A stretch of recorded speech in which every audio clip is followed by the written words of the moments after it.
meninggal durian kon dia makan 4. Panas badan tuh. Habis makan istrinya, nah, orang perempuan kalau marah berseri.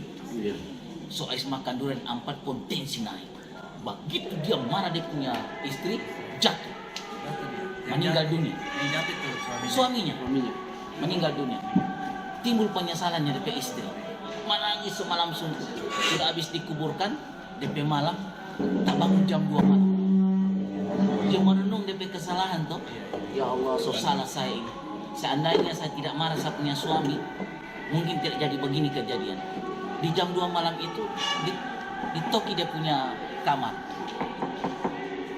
Dia tanya, siapa?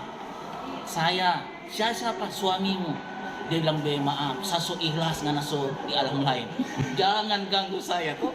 Dia suami bilang, buka dulu. Ada yang saya mau bilang. Dia bilang, tak usah ganggu saya, kasihan. Tidak, buka. Nah, dia buka. Begitu dia buka, dia lihat wajah DP suami bercahaya. Langsung dia bisik, apa yang mau bilang? Langsung DP suami bilang, cie janda nih dari setan bilang.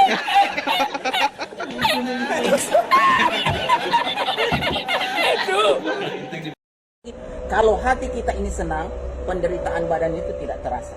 Coba lihat, kalau malam hari suami itu dilayani. Pagi-pagi coba istri bilang, Pak, diambilkan cukuran 5 as. Oh, dia startir motor. Karena dia punya hati senang. Tapi kalau dia gelisah, malam dia datang, tidak dilayani baik-baik, dia gelisah, dia akan menggerutu. Pak, kenapa tidak ke kantor? Dia jawab, ke kantor. Nah, coba, ada rasa marah. Makanya beda itu istri orang Jawa dengan istri orang Sulawesi. Kalau istri orang Jawa, ketika kita datang, ada keinginan kita. Dia lihat suami itu misalnya jam 10 malam suka sana kamari. Iya. Dia langsung tanya, Pak, kenapa mbok belum tidur? Dia bilang, saya kurang enak badan. Tunggu, sebentar tak bikinkan jamu. Sini tak pijitin, biar kamu tidur lelap. Iya. Itu istri orang Jawa. Kalau istri orang Sulawesi? Kalau istri orang Sulawesi, begitu terong datang jam 10 malam, sarung terong so angkat, so kesana kamari, di kamar, channel terong so ganti-ganti. Dia tanya, kenapa nggak belum tidur? Emang kalau istri bodoh. Kasih tidur. Makanya mohon maaf, Dokter Boyke meneliti. Iya. Kenapa orang Arab itu dia makan kambing, kambing yang sederhana, hanya untuk 5 orang. Kenapa tidak ada darah tinggi? Iya. Karena orang Arab itu ketika dia habis makan ganam, makan kambing, dia lapor istrinya. Umi, saya habis makan kambing. Apa dia jawab? Bu, ya tunggu sebentar.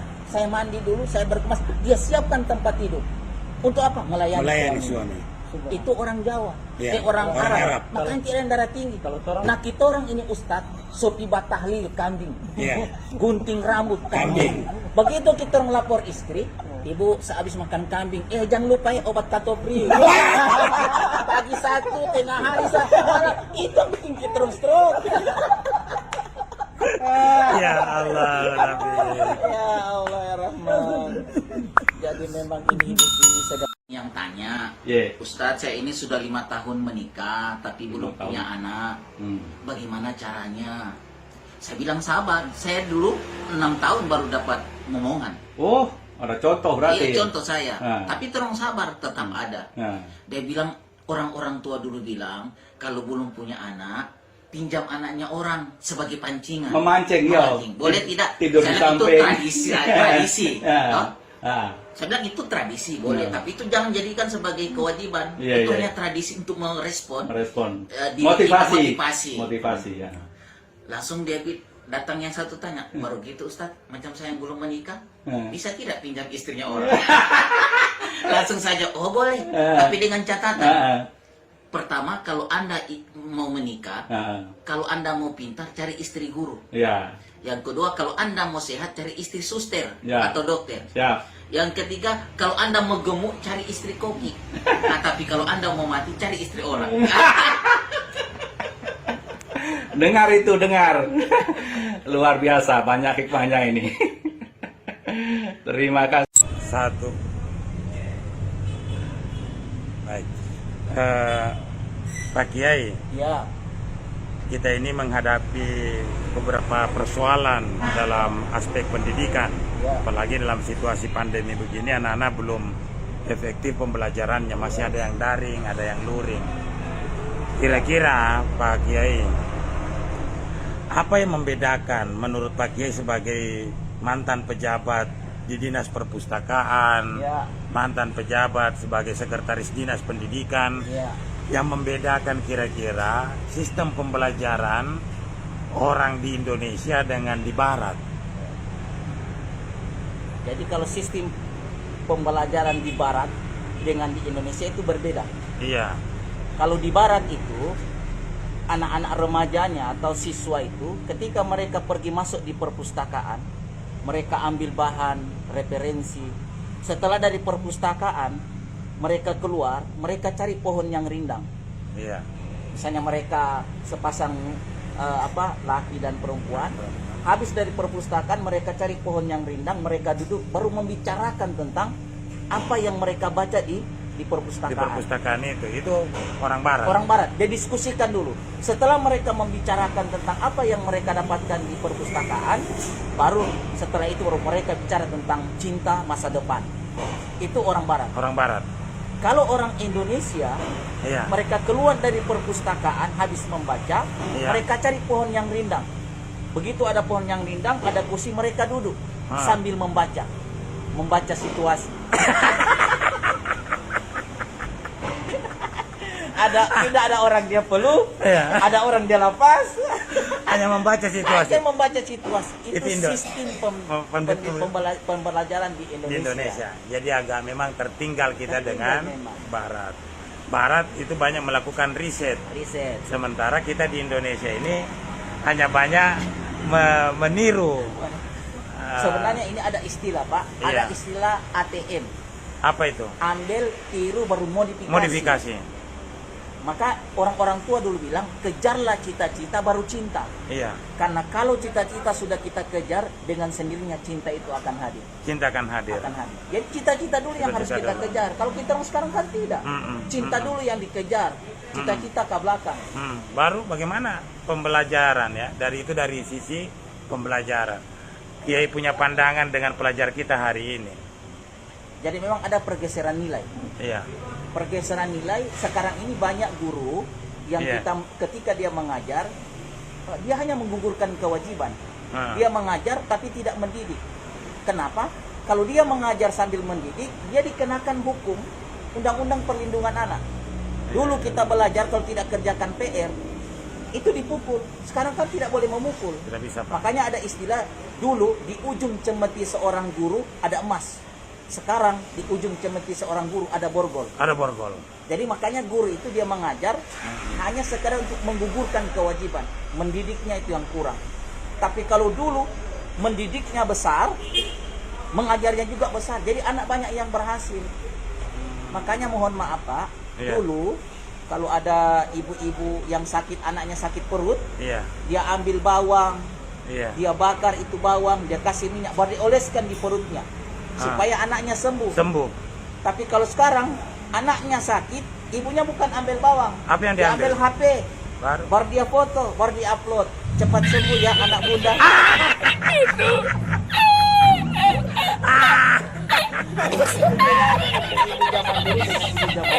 Pergeseran nilai. Pergeseran nilai. Sekarang coba lihat ya, Iya. minuman-minuman yang ada, Iya. anak-anak kita sekarang ini, guru itu ekstra kejar kerja keras. Iya. Mendidik anaknya jangan minuman keras, mendidik anaknya jangan tawuran, mendidik anaknya luar biasa guru-guru sekarang ini. Iya. Dengan sistem pendidikan dan kesarjanaan yang spesialis. Tapi itu kembalinya juga harus ke rumah. Jangan anak sekolah itu dijadikan sebagai ban serep, Dan serep. istilahnya bengkel. Iya. Misalnya, Pak, ini saya punya anak, saya sudah bisa didik. Tolong dididik dia. Mm, Kalau orang tua saya tidak mampu mendidik, masa mau dibebankan kepada sekolah? mm, mm. Agama di sekolah itu cuma berapa jam? Iya. Maka peran serta orang tua sekarang ini Iya. itu sangat menentukan sekali. Betul sekali. Peran orang tua. Nah, selain faktor peran orang tua, ya memang waktu paling banyak itu dengan orang tuanya Ya. anak ini untuk merubah cara pandang dan karakter anak-anak kita. Ya. Tapi juga ada peran yang signifikan yang dilakukan oleh guru tentang bagaimana membangun karakter siswa di madrasah atau di sekolah, Ya. untuk pelajar kita. Nah, kira-kira menurut Pak Kiai, apa yang harus dilakukan guru-guru kita ya? Karena mereka ini kan sudah dibayar, kita bayarkan TPG-nya, Ya. ada profesi Oke. guru gitu. Jangan sampai kemudian hanya guru-guru kita hanya menunggu kapan ini dibayarkan, tapi tugas-tugas kita sebagai guru dalam upaya membangun karakter, memberikan pembelajaran sama siswa kita, itu kemudian terabaikan. Kira-kira menurut Kiai, apa kiat yang harus dilakukan supaya semuanya bisa berjalan dengan baik? Pertama, jadikan pekerjaan guru itu harus kita cintai. Iya, Dulu kalau kita mengajar tidak bahagia seorang guru mengajar kalau tidak kotor tangannya dengan kapur. iya. Betul. Tidak bahagia kita orang itu kalau mengajar. Kalau kita orang mengajar tidak kotor orang punya tangan, itu tidak bahagia. Ah, Sebenarnya guru sekarang sudah berbuat yang terbaik. iya, Tetapi yang harus kita lakukan kepada anak didiknya ini, biar guru tiap hari memberikan perhatian, kamu harus begini, akhlakmu harus begini. Tapi kalau pulang ke rumah tidak ada respon dari orang tua, dalam artian orang tua hanya lepas tangan saja begitu, itu tidak bisa menjadi jaminan. iya, Umar bin Khattab bilang, didik anak-anakmu karena mereka menghadapi suatu zaman yang tidak sama dengan sama dengan kita. zamannya kita. Dulu zaman kita coba, kalau kita orang pulang sekolah, tiba-tiba orang tua tanya, kenapa kakimu bengkak? Saya tidak kerjakan PR. Orang tua langsung pukul, jangan bikin malu orang tua. Iya, Tapi sekarang coba lihat, ketika anak itu misalnya kakinya ada bekas pukul, ditanya, kenapa kakimu? Saya dipukul sama guru. iya, Kenapa tidak kerjakan PR? Guru, orang tua kadang-kadang pergi mengamuk. Bahwa anak saya selama dia hidup dengan saya tidak pernah pukul. ah, Itu kan hanya mengajar, tapi dia tidak mendidik. iya, Padahal yang harus kita tanamkan bahwa pendidikan itu penting. iya, Nah, bagi seorang guru juga harus tanggap. iya, Kita jangan hanya menggugurkan kewajiban. Karena pekerjaan kita itu adalah guru, itu pekerjaan yang sangat mulia. mulia sekali. Kalau anak pergi ke sekolah, maka orang tuanya adalah guru-gurunya. Iya, Walaupun dia bukan melahirkannya. Tetapi kalau dia sudah di rumah, maka orang tuanya itu adalah orang tua yang melahirkan dia. Itulah bedanya anak zaman kita sekarang ini Iya. dengan zaman dulu. iya.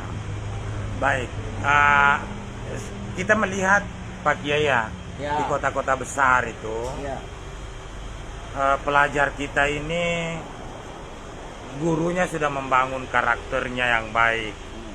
Tapi ada juga siswa kita memang juga kelihatannya sengaja mendayu-dayukan suaranya dengan gurunya. Apalagi pelajar-pelajar yang taraf ya, SMA, ya. madrasah Saya aliyah, paham, perguruan saya tinggi. paham. Jadi sehingga pemberian nilai itu terkesan pemberian nilai pas foto karena siswanya saja mendayu-dayu dengan gurunya. Ya. Jadi kita harus memposisikan Iya, privasi kita. Harus ada gap antara guru dengan murid. murid. Tidak bisa ada kebebasan. Iya, Kalau ada kebebasan itu yang bahaya. iya, Kalau kita lihat kasus-kasus yang ada di televisi, Iya, iya. itu kan merusak nama baik citranya pondok pesantren. betul. Ada yang sekolah boarding school, yang kita lihat kasus televisi, Iya. yang anak-anak santrinya itu kasihan, ada Iya. pelecehan seksual. Iya, Itu bukan pondok pesantren, itu Bukan. boarding school. boarding school. Iya, Maka ini yang harus di-image. Makanya kenapa itu harus ada pembatasan, ada gap yang harus Iya. kita lakukan. iya, Dulu kalau kita orang ada guru, kita orang langsung menghindar. Sekarang kan memang zamannya sudah tidak. Kadang-kadang anak sudah merupakan bagian dari kita. Makanya kalau sudah dewasa, apalagi yang Iya. di SMA, itu tidak boleh kita orang terlalu iya, terlalu dekat. terlalu dekat. Iya, gitu. Karena sekarang ini ada istilah-istilah baru yang mereka lontarkan anak-anak zaman sekarang. Iya, apa itu istilahnya itu, Kiai? Mereka kalau menyapa, coba, mereka itu kalau salam sama orang tua, Assalamualaikum, cium tangan. Kalau dulu kita cium tangan Bola balik. bolak-balik. Sekarang Iya, disimpan di pipi. simpan di pipi. Itu. Baru sekarang anak-anak sekarang coba lihat. Cara menyapa pasangannya itu sudah bukan pasangan yang Islami menyapa yang Islami. Assalamualaikum, tidak. Ada istilah baru yang saya dapatkan. Apa itu? Mereka kalau menyapa, salam puskesmas. Jadi orang tanya, apa itu puskesmas? Dia bilang pusing memikirkan senyum manis. Baru orang yang disapa juga dia jawab, salam PMS. Salam apa? Salam PMS. PMS. Ditanya apa itu PMS? Dia bilang pedihnya menanti sentuhan. Nah, ini kan budaya-budaya barat Iya. yang ditiru oleh anak-anak kita karena pengaruh gadget, Gadget. HP. Iya. Makanya pulang ke rumah orang tua harus tanggap. Iya. Kalau anak pegang HP harus ditanya apa yang kau Nonton. nonton, apa yang kau buka. Iya. Harus sama-sama. Tapi sekarang kan tidak. Ketika anak pulang sekolah, orang tua masing-masing punya HP sendiri, Iya. ibu punya sendiri, anak punya sendiri. Iya. Dibiarkan begitu Dibiarkan. tanpa kontrol. Ah. Itulah yang bisa kadang-kadang bisa merusak anak generasi. Luar biasa.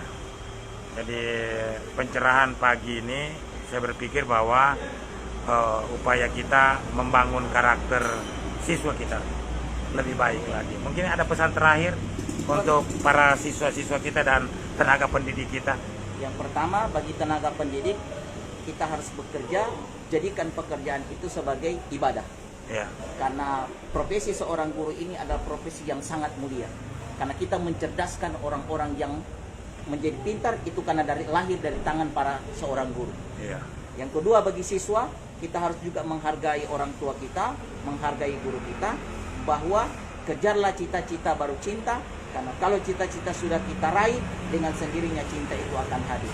Maka yang terpenting sekarang ini adalah bagaimana menanamkan pendidikan agama di sekolah, di rumah, terutama di rumah tangga kita. baik. Kalau itu yang sudah kita tanamkan pendidikan agama di rumah tangga kita sendiri, insya Allah anak itu akan berjalan sesuai dengan mekanisme yang ada dalam perlindungan Allah. Amin. Syukran Kiai. Ya. Terima kasih. Assalamualaikum warahmatullahi wabarakatuh.